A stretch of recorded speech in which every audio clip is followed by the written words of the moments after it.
Domenico Cefalù was born in Palermo, Sicily in 1947.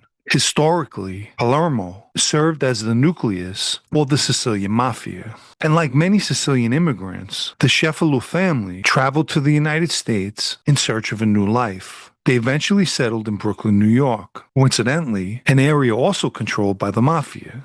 Sometime in the 1970s, he became an associate of the Gambino family, specifically the family's Sicilian faction, who were involved in construction, money laundering, and their biggest racket, heroin trafficking.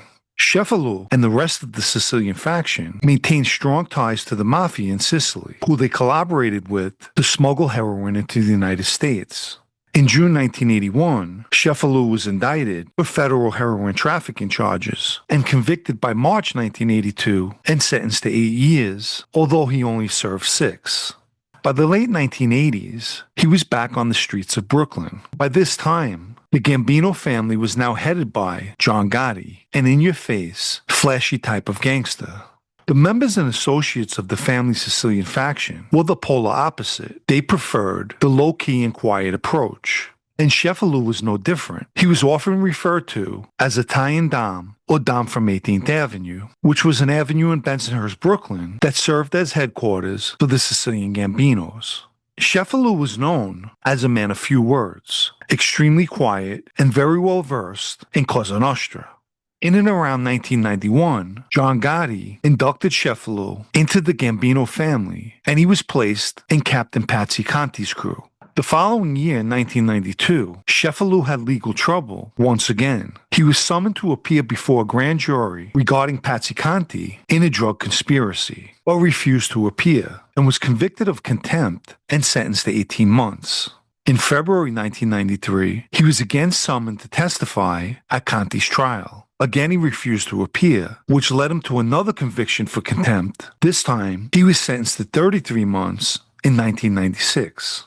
By the time he finished his sentence, John Gotti was already out of the picture, and had been so since June of 1992, where he was convicted and sentenced to life. The Gambino family was split among two groups, the Italian Americans and the Sicilian traditionalists.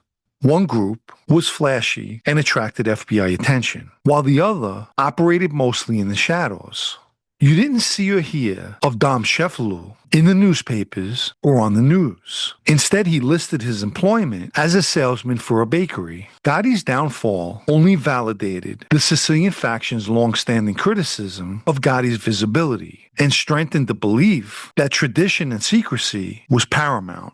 Where Gotti favored public bravado, the Sicilians preferred silence and avoided attention at all costs. For them, it was more a test of survival. The government was in attack mode and had multiple organized crime convictions under its belt. The Sicilians understood that a quieter and more insulated structure was what the Gambinos needed, and over the course of time, the Italian-American Gambinos seen that they were right.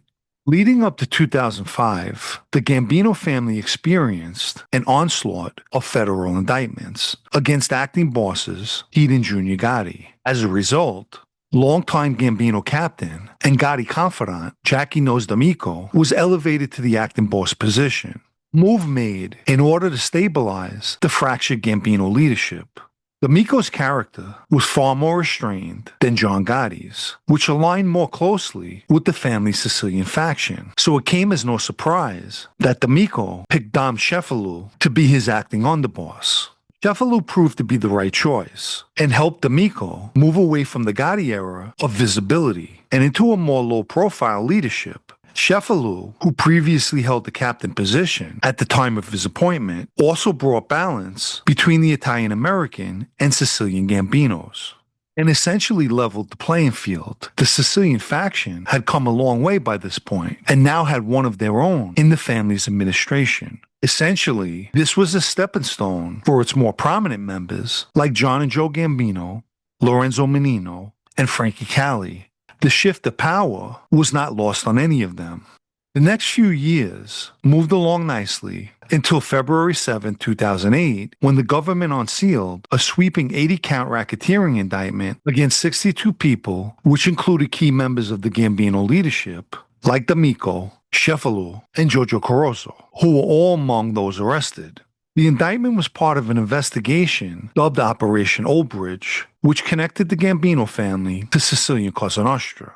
Cefalu's part of the indictment was racketeering and extortion charges, mainly involving trucking and construction. He eventually entered a guilty plea in exchange for a 21-month sentence. However, the judge tacked on an extra 3 months and sentenced him to 24 months. He was released on November 3, 2009, and following his release, Dom Cefalù has kept an even lower profile, and by 2011, he was officially recognized as the boss of the family.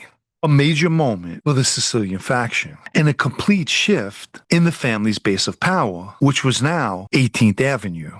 With Cefalu as boss, he had the ability to place other Sicilian allies in key positions. Throughout those years, and much like the West Side, the Genovese family, the Gambinos shifted and played hide the boss, with Cefalu, Frankie Calli, and Lorenzo Menino playing musical chairs with the government. During my time, Frankie Calli took the reins of the family and remained in control up until his untimely death in March of 2019, at which time Lorenzo Menino stepped into the leadership position.